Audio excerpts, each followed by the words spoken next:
Bonjour et bienvenue sur Journal du Geek, c'est Anne et je suis avec Greg donc sur le stand de Samsung pour la prise en main enfin du nouveau Samsung Galaxy Note Pro avec un écran de 12,2 pouces, une résolution assez impressionnante de 2560 par 1600, évidemment une nouvelle version de TouchWiz qu'ils appellent d'ailleurs cette fois Enhanced Magazine UX. Donc en fait ils sont partis sur le principe de ce qu'on avait déjà vu avec le Samsung Galaxy S4 et le Samsung Galaxy Note 3, c'est-à-dire qu'ils ont une interface un peu plus magazine, un peu plus moins ronde et plus quelque part un peu plus moderne UI. Donc voilà, c'est pas plus mal et c'est vrai qu'avec la puissance qu'embarque la tablette, c'est assez impressionnant puisque on retrouve évidemment un processeur octa-core, 3 Go de RAM, 32 Go minimum en mémoire interne avec un port micro SD qui sera disponible en version Wi-Fi ou en version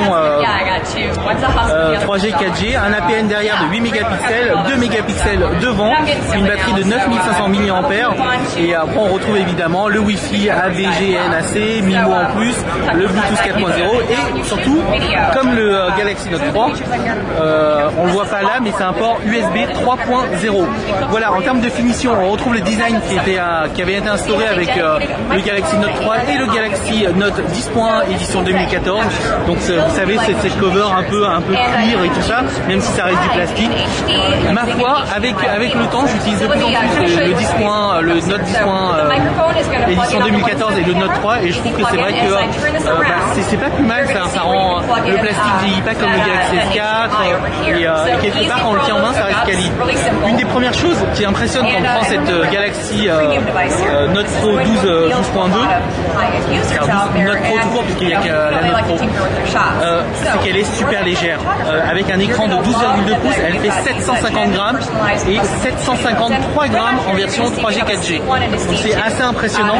Et pourquoi je dis que c'est impressionnant? Tout simplement parce que, comme vous savez, le Note Pro, le Galaxy Note Pro, utilise la technologie Wacom et Wacom avait sorti une tablette, la Companion, la Infos Companion ou je sais plus quoi, une première version sous Windows 8.1 et une deuxième version sous Android. Et cette deuxième version sous Android coûte déjà 1300 € environ et surtout elle faisait 1,6 kg pour un écran de 13.3 Full HD. Donc on a un peu plus léger, on a carrément plus léger, il faut dire c'est la moitié du poids. On a un écran qui est à peine plus petit et au niveau de l'utilisation, ça reste de la technologie Wacom qu'on connaît déjà puisque Samsung est propriétaire, pas propriétaire mais actionnaire de Wacom. Donc à partir de là, on sait que la technologie devrait être assez bien supportée. Autre chose, donc là, ça qu'on va je vous montre un peu l'interface magazine UX. Et on peut le voir que c'est assez impressionnant, c'est plutôt joli. Bon, je vous avoue que je me suis un peu perdu au départ parce que là je retrouve pas toutes mes applications, mais en fait on peut faire ici des carrés d'applications, etc. Donc c'est plutôt sympa, mais on peut revenir aussi à une interface plus classique avec les icônes. Sinon pour accéder toujours aux applications, c'est plus simple à partir de là. Je vous aurais bien montré quelque chose sur internet, mais on peut pas parce que c'est un peu bloqué. Par contre, on va lancer deux fois ici. Il ne va pas se lancer. Voilà. All you're going to have to do is touch the camera together with the back of the smartphone. Now, just like this, pretty simple, and that way the voilà, pardon, j'ai un peu de mal, mais c'est pas grave. Donc vous avez déjà écrit quelque chose pour montrer quand même que ça écrit super bien. On va Now, another cool feature is that I can use Smartphone to turn my smartphone into a remote viewfinder. Now, I think this is actually a pretty cool feature, actually. So I'm going to have a volunteer out here that's on va pouvoir le modifier. Et là, bon, on retrouve exactement l'application S-Note. À noter qu'il est livré aussi avec toutes les applications qu'on connaissait déjà, donc Sketch Pro et tout ça, qui marche très très bien. Donc là, bon, on a juste à modifier et là, vous voyez que c'est assez impressionnant. Et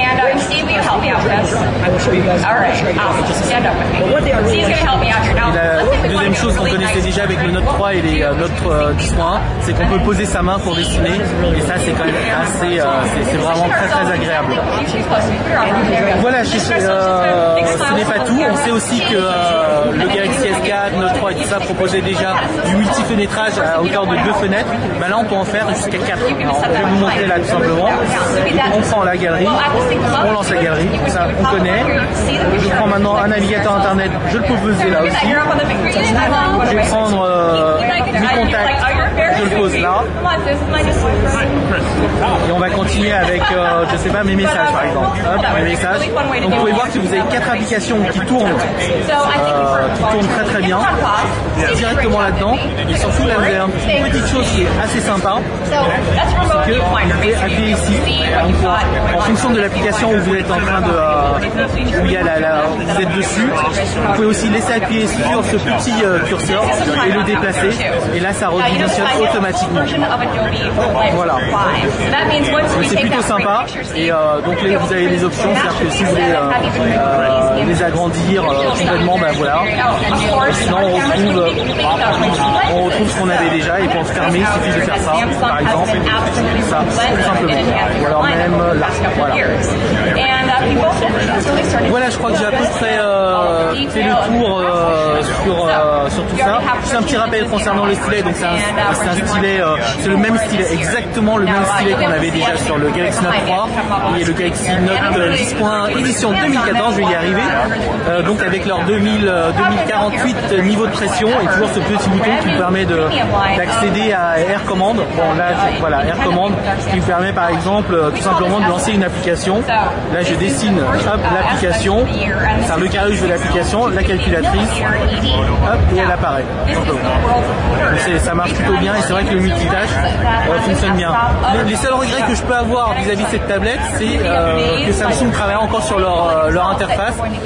Et on l'avait vu avec la version finale de la Note 10.1 édition 2014, c'est que ça lag encore un peu. Donc Samsung veut trop en mettre et a tendance à tellement en mettre finalement que l'interface ralentit alors que le processeur est super puissant, alors que là on est quand même sur Android 4.4. Il suffit de lancer, je vais vous lancer Flipboard par exemple, et on voit qu'il n'a pas encore été optimisé, parce que là vous voyez ça lag un peu, c'est pas forcément super fluide. Donc on va prendre les cover story.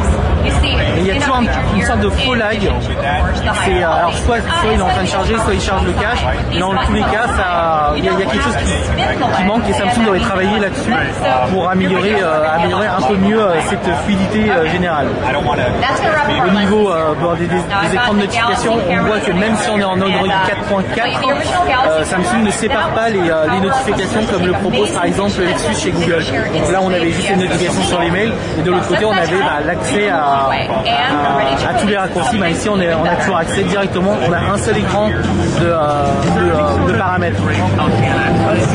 Petite chose aussi que je voulais vous montrer que j'ai en différence par rapport au Galaxy Note 3 ou à la Galaxy Note 10.1 édition 2014, je vais y arriver, c'est que pour la première fois on n'a plus de bouton option ici, c'est-à-dire qu'on a le retour et de ce côté on a directement un menu pour le multitâche. Donc alors c'est peut-être parce que l'écran fait que c'est comme ça, mais bon, alors c'est peut-être un changement qu'on verra peut-être sur le Galaxy S5 ou les futurs Notes, mais dans tous les cas c'est un petit changement déjà qu'on voit ici. Et je vais vraiment finir dans pas longtemps. On lance internet, une des choses qui m'a vraiment impressionné et je trouve génial, c'est qu'ils ont enfin modifié le clavier et là on a un clavier complet, c'est-à-dire que c'est plus un clavier virtuel comme on avait l'habitude où c'était les touches. Là on a vraiment le clavier avec la touche tab, caps lock, le shift et tout ça, donc c'est vraiment le même clavier, les mêmes raccourcis, on le voit ici et du coup c'est quand même super agréable quoi. Donc avec une taille comme ça, vous l'aurez un peu compris, je suis très enthousiaste vis-à-vis de ce produit. C'est vraiment un produit que j'aime beaucoup, surtout à 750 grammes. C'est assez impressionnant quand on passe vraiment à autre chose au niveau des tablettes. Donc du coup ça nous donne une idée de ce qu'on va avoir plus tard avec forcément l'iPad en concurrence frontale. Et puis voilà, mais pour ceux qui n'ont pas besoin de stylet, je vous rappelle aussi qu'il y a une version Galaxy Tab Pro qui reprend exactement les mêmes caractéristiques sans le stylet. Voilà, je crois que j'ai enfin vraiment terminé. Je crois que j'ai beaucoup parlé pour cette Galaxy Note Pro. Et puis si vous avez des questions, n'hésitez pas et à très vite sur le Journal du Geek.